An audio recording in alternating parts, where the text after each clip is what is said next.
Dear students, आप सभी का शिक्षा विभाग हरियाणा सरकार द्वारा संचालित एजुसेट प्रोग्राम में आप सभी का स्वागत है।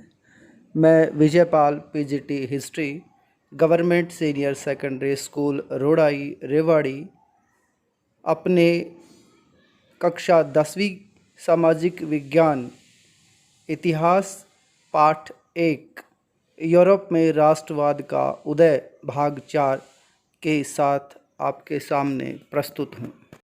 पाठ के इस भाग के मुख्य बिंदु इस प्रकार हैं। पहला, राष्ट्र की दृश्य कल्पना। दूसरा मुख्य बिंदु है राष्ट्रवाद और साम्राज्यवाद। पाठ के इस भाग के उद्देश्य।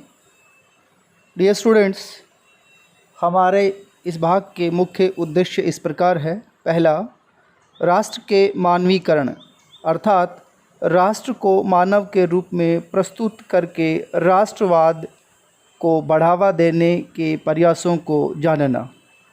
हमारा दूसरा उद्देश्य है राष्ट्रवाद के कारण उत्पन्न एक नए विचार साम्राज्यवाद को समझना। और हमारा तीसरा उद्देश्य है साम्राज्यवाद के प्रभावों को समझने का प्रयास करना। प्यारे बच्चों, अब तक हमने इस पाठ के 3 भाग किए हैं।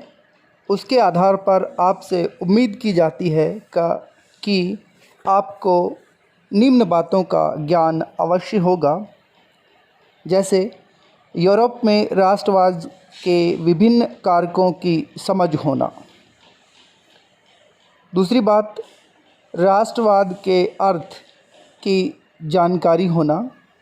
और तीसरी बात का ज्ञान जिसकी उम्मीद हम आपसे करते हैं वह है राष्ट्र या नेशन के प्रमुख अंगों की जानकारी होना। प्यारे बच्चों, आइए हम अपने इस भाग के पहले मुख्य बिंदु राष्ट्र की दृश्य कल्पना का विस्तार पूर्वक अध्ययन करते हैं। किसी भी व्यक्ति को एक चित्र या मूर्ति के रूप में दिखाना बड़ा आसान है, लेकिन सवाल यह है कि क्या एक राष्ट्र या देश को चेहरा दिया जा सकता है, या राष्ट्र को चेहरा कैसे दिया जा सकता है। 18वीं और 19वीं सदी के कलाकारों ने राष्ट्र का मानवीकरण करके, अर्थात राष्ट्र को एक मानव के रूप में दिखाकर इस प्रश्न को हल करने का प्रयास किया। आपने देखा होगा कि फ्रांसीसी क्रांति के दौरान कलाकारों ने स्वतंत्रता, न्याय और गणतंत्र जैसे विचारों को व्यक्त करने के लिए नारी रूपक का प्रयोग किया था, जैसे कि आज़ादी का प्रतीक लाल टोपी या टूटी जंजीर है। इसी तरह आपने देखा होगा कि इंसाफ को आमतौर पर एक ऐसी महिला के प्रतीकात्मक रूप से व्यक्त किया जाता है जिसकी आँखों पर पट्टी बंधी हुई है और वह तराजू लिए हुए है। इसी प्रकार के नारी रूपकों का प्रयोग कलाकारों ने 19वीं सदी में किया। उदाहरण के लिए फ्रांस में उसे एक लोकप्रिय ईसाई नाम मारियान दिया गया, जिसने जनराष्ट्र के विचार को रेखांकित किया। उसके चिन्ह भी स्वतंत्रता और गणतंत्र के थे, जैसे लाल टोपी, तिरंगा और कलगी। मारियान की प्रतिमाएं सार्वजनिक चौकों पर लगाई गई ताकि जनता को एकता के प्रतीक की याद आती रहे और लोग उससे अपना संबंध स्थापित कर सके। मारियान की छवि सिक्कों और डाक टिकटों पर भी अंकित की गई। इसी तरह जर्मेनिया नामक महिला का रूपक भी जर्मन राष्ट्र का प्रतीक बन गई। आँखों से देखने में जर्मेनिया बलूत वृक्ष के पत्तों का मुकुट पहनती है, क्योंकि जर्मन बलूत वीरता का प्रतीक है। राष्ट्रवाद और साम्राज्यवाद। प्यारे बच्चों, आइए हम अपने इस भाग के दूसरे बिंदु पर विचार करते हैं। राष्ट्रवाद का अर्थ आप भलीभांति जानते हैं, तो आइए साम्राज्यवाद के अर्थ पर एक बार विचार कर लेते हैं। साम्राज्यवाद दो शब्दों से मिलकर बना है, साम्राज्य जमा वाद।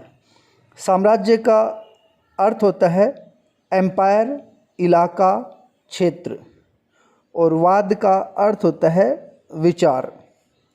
इस प्रकार साम्राज्यवाद एक ऐसा विचार है जब एक ताकतवर देश दूसरे देश पर अपना अधिकार करके उसको अपने अधीन करके एक राज्य का विस्तार करता है। उदाहरण के लिए अंग्रेज़ों ने भारत पर अधिकार करके भारत में अपना साम्राज्य फैलाया था। 19वीं सदी के अंतिम भाग तक आते आते राष्ट्रवाद, जो एक आदर्शवादी, उदारवादी, जनतांत्रिक स्वरूप का महसूस हो रहा था, अब एक संकीर्ण सिद्धांत में बदल गया था, क्योंकि उसका उद्देश्य सीमित लक्ष्यों को प्राप्त करना था। यूरोप के ताकतवर देश दूसरे कमज़ोर देशों को अधीन करने के लिए अपने राष्ट्रवादी विचारों का इस्तेमाल करके दूसरों पर अपना साम्राज्य फैलाते जा रहे थे। उदाहरण के लिए 1871 के बाद यूरोप में गंभीर राष्ट्रवादी तनाव का क्षेत्र का मुख्य केंद्र बाल्कन क्षेत्र था। यह भौगोलिक और जातीय रूप से काफ़ी विविधता वाला क्षेत्र है।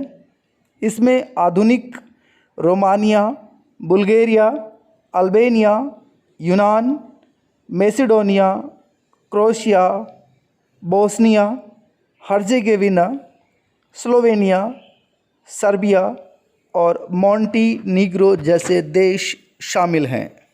इस क्षेत्र अर्थात बाल्कन क्षेत्र को मुख्य रूप से स्लाव के तौर पे पुकारा जाता था, जिसका बड़ा हिस्सा ओटोमन अर्थात तुर्की साम्राज्य के नियंत्रण में था। बाद में यहाँ पर रोमानी राष्ट्रवाद अर्थात रोमानी काल्पनिक जो राष्ट्रवाद का विचार हम पहले पढ़ चुके हैं, उसके फैलने के कारण यहाँ स्थिति काफ़ी विस्फोटक हो गई थी।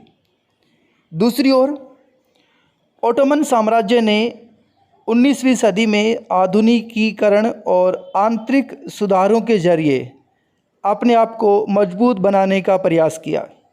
हालांकि उसको इसमें काफ़ी कम सफलता मिली थी, लेकिन यूरोपीय राष्ट्रीयताएं यानी कि यूरोप के जो देश ओटोमन साम्राज्य के अधीन थे, धीरे धीरे करके उसके चंगुल से आज़ाद होकर स्वतंत्रता की घोषणा करने लगी थी। बाल्कन क्षेत्र के देश जैसे जैसे ओटोमन साम्राज्य से स्वतंत्र होते गए, वैसे वैसे इनके आपस के टकराव भी बढ़ते चले गए, क्योंकि ये सभी राज्य एक दूसरे से भारी ईर्ष्या करते थे और हर राज्य अपने इलाके का ज़्यादा से ज़्यादा प्रसार करना चाहता था, और यह तभी संभव था जब वह दूसरे के क्षेत्र को हड़प कर अपने क्षेत्र में शामिल कर लेता। इस क्षेत्र में परिस्थितियां तब और भी अधिक जटिल हो गई जब यूरोप की बड़ी शक्तियों ने अपने व्यापार और उपनिवेशों के साथ साथ नौसैनिक और सैन्य ताकत को बढ़ाने के लिए इस क्षेत्र में अपनी प्रतिस्पर्धा शुरू कर दी। उदाहरण के लिए रूस, जर्मनी, इंग्लैंड, ऑस्ट्रो हंगरी जैसे ताकतवर देशों ने इस इलाके पर अपने प्रभाव बढ़ाने का प्रयास किया, जिसके कारण इस इलाके में कई युद्ध हुए और अंततः प्रथम विश्व युद्ध भी इसी क्षेत्र की वजह से हुआ था। साम्राज्यवाद से जुड़कर राष्ट्रवाद 1914 तक आते आते यूरोप को एक महाविपदा अर्थात प्रथम विश्व युद्ध की ओर ले गया था। हालांकि इसी बीच यूरोप के जिन देशों को अपना गुलाम बना लिया था या जिन देशों पर अपना साम्राज्य फैला दिया था, वे देश धीरे धीरे इस साम्राज्यवादी प्रभुत्व का विरोध करने लगे थे और हर तरफ साम्राज्य विरोधी आंदोलन बढ़ते जा रहे थे। और ये साम्राज्यवादी विरोधी आंदोलन इस रूप में राष्ट्रवादी थे कि वे अपना स्वतंत्र राष्ट्र राज्य का निर्माण करना चाहते थे। हालांकि जैसा राष्ट्रवाद यूरोप में विकसित हुआ वैसा दूसरी जगह पर नहीं देखा गया, क्योंकि हर जगह लोगों ने अपनी तरह का एक विशिष्ट राष्ट्रवाद विकसित कर लिया था। मगर यह विचार कि समाजों को राष्ट्र राज्यों में गठित किया जाना चाहिए अब स्वाभाविक और सार्वभौम मान लिया गया है। डियर स्टूडेंट्स, पाठ के दोनों बिंदुओं पर विचार करने के बाद आइए एक बार पुनः मुख्य बिंदुओं की दोहराई कर लेते हैं। अब तक हमने देखा है कि किसी राष्ट्र का मानवीकरण कैसे किया जा सकता है, अर्थात राष्ट्र को मानव के रूप में किस प्रकार प्रस्तुत किया जा सकता है। अगली बात, साम्राज्यवाद राष्ट्रवाद का ही एक संकीर्ण विचार है, कैसे। और तीसरी बात हमने जो अभी तक पढ़ी है वह है कि प्रथम विश्व युद्ध साम्राज्यवादी विचारधारा का ही परिणाम था, स्पष्ट करें। डियर स्टूडेंट्स, पाठ के दोनों बिंदुओं पर चर्चा करने और पाठ की दोहराई करने के बाद आइए आपको गृह कार्य के लिए प्रश्न दिए जा रहे हैं, आप उनको हल करने का प्रयास करेंगे। आपका पहला प्रश्न है कि किसी राष्ट्र को मानव के रूप में किस प्रकार प्रस्तुत किया जा सकता है। दूसरा प्रश्न है, बाल्कन समस्या से आप क्या समझते हैं। आपका तीसरा प्रश्न है, साम्राज्यवाद राष्ट्रवाद का ही एक संकीर्ण रूप था, उदाहरण सहित स्पष्ट करें। चौथा प्रश्न है, प्रथम विश्व युद्ध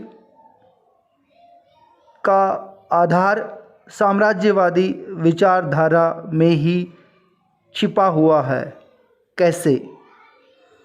और पांचवा प्रश्न आपके सामने है कि राष्ट्रवाद साम्राज्यवाद क्या दोनों का अर्थ एक ही है या भिन्न, स्पष्ट करें। डियर स्टूडेंट्स, हमने यूरोप में राष्ट्रवाद का उदय नामक अध्याय 4 भागों में तैयार किया है। चारों भागों में मुख्य पॉइंट्स, उसकी दोहराई और आपके लिए गृह कार्य के लिए प्रश्न दिए गए हैं। आपसे उम्मीद की जाती है कि आप इन चारों भागों को ध्यान से सुनेंगे, मुख्य बातों को ध्यान से लिखकर उसको रिवाइज करेंगे और दिए हुए प्रश्नों का अपने ज्ञान के आधार पर उनका उत्तर देने का प्रयास करेंगे। उम्मीद है आपको पाठ क्लियर हो गया होगा, इसलिए आप पूरी ईमानदारी के साथ पाठ की दोहराई करें, उसको समझें और उसको याद रखें। आप सभी का बहुत बहुत धन्यवाद।